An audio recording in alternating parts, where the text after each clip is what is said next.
Welcome to UV thoughts. இன்றைக்கி தான் budget நம்ம தமிழ்நாடு கவர்மெண்ட் ரிலீஸ் பண்ணியிருக்காங்க.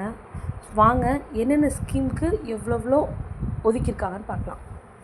ஸோ ஃபஸ்ட்டு பார்த்திங்க அப்படின்னா மதச்சார்பற்ற சமூக நீதி அரசு, ஓகேங்களா.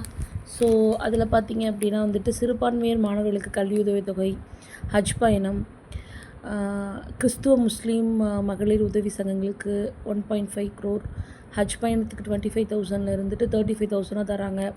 சிறுபான்மையர் உரிமை நலன்கள் பாதுகாப்பதில் அரசு உறுதியாக இருக்கும்னு சொல்லியிருக்காங்க. ஸோ நெக்ஸ்ட் வந்து பார்த்திங்க அப்படின்னா 12 மாவட்டங்களில் முதியோர் இல்லம் 6.6 கோடியில் ஒதுக்கியிருக்காங்க. அண்ட் மூத்த குடிமக்கள் பொழுதுபோக்கு மையங்கள், ஸோ இது வந்து பார்த்திங்க அப்படின்னா ஃபஸ்ட்டு 5 டிஸ்ட்ரிக்ஸில் திறக்க போகிறாங்க. அண்ணன் சீர், இதில் வந்து பார்த்திங்க அப்படின்னா பெண்களுக்கு வந்துட்டு திருமணம் பண்ணுற அந்த நன்னாள், அதில் வந்துட்டு 8 கிராம் தங்க நாணயம், ஒரு பட்டுப்புடவை. ஸோ அடுத்து போக்குவரத்து கழகத்தில் பார்த்திங்க அப்படின்னா 7.67 crore. அதுக்கப்புறம் செயல்திறன் இடைவெளி நிதியுதவியில் 2,650 crore. அண்ட் தென் மூலதன உதவியில் வந்துட்டு 1,005 crore. அண்ட் போக்குவரத்து துறைக்கு மொத்தமாக 13,561 கோடி ஒதுக்கியிருக்காங்க. அடுத்து பெருந்தலைவர் காமராஜர் காலை உணவு திட்டம். ஸோ இப்போ வந்து ஒரு சில திட்டங்களுக்கு பெயர் மாற்றிருக்காங்க. ஸோ அதுவும் நம்ம அடுத்த வீடியோவில் பார்க்கலாம். ஸோ அதுக்கு வந்து பார்த்திங்க அப்படின்னா 6லேருந்து 8ஆம் வகுப்பு மாணவர்களுக்கு வரைக்கும் விரிவாக்கியிருக்காங்க.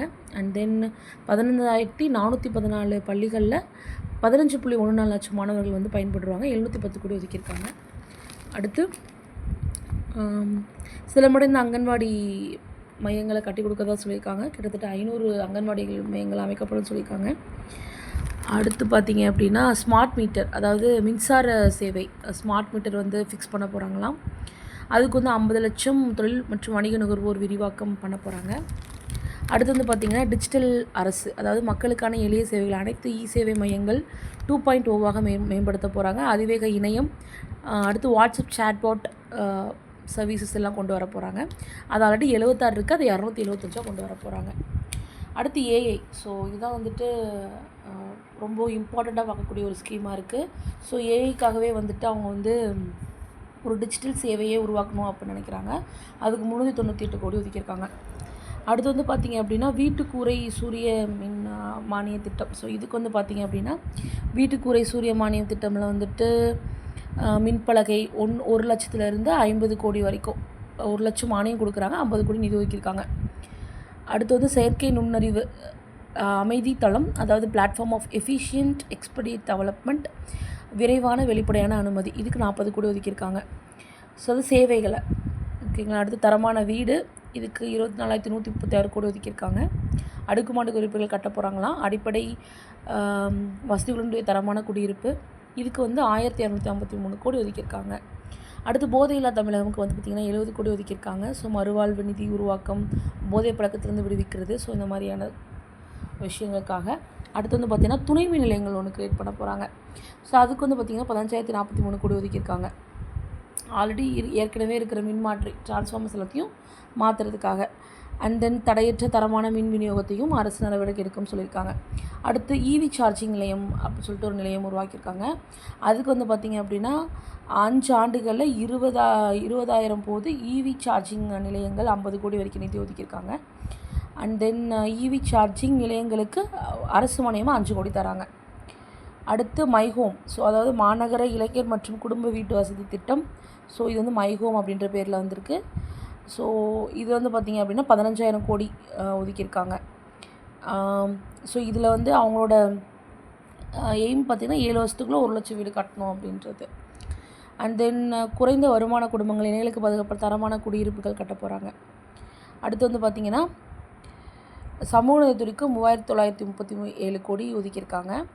தமிழ்நாட்டின் பாரம்பரிய விளையாட்டுக்கலை, அதுக்கப்புறம் கிராம விளையாட்டு போட்டிகளுக்கு 42 கோடி. கைத்தறிக்கு வந்துட்டு 1,678 கோடி. அடுத்து வந்து பார்த்திங்கன்னா விளையாட்டில் ஆர்வம் இருக்கிற 18 வயசு பசங்களுக்காக அவங்களுக்கு பயிற்சிக்காக 5 கோடி. அண்ட் தென் இளைஞர் நலன் மற்றும் விளையாட்டு மேம்பாட்டுத்துறைக்கு 1,051 கோடி.